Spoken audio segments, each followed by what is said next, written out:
வணக்கம். நம்ம இன்னைக்கு கவுண்டபிள் நவுனும் அன்கவுண்டபிள் நவுன் என்னன்னு பார்க்கலாம்.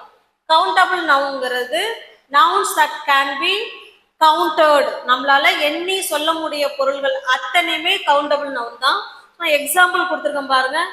Book books, chair chairs, pen pen, door doors, இந்த மாதிரி கார் கார்ஸ், இதெல்லாமே நம்மளால எண்ண முடியும் இல்லைங்களா? அப்ப எண்ணி சொல்லக்கூடிய பொருள்கள் அத்தனையுமே கவுண்டபிள் நவுன்ல தான் வரும். ஓகேவா?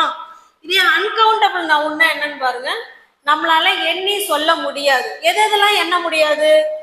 Furniture, information, traffic, advice, happiness, love, sugar, milk, oil, salt, sand, butter, water, money, knowledge, patience, noise, courage, air, இது எல்லாமே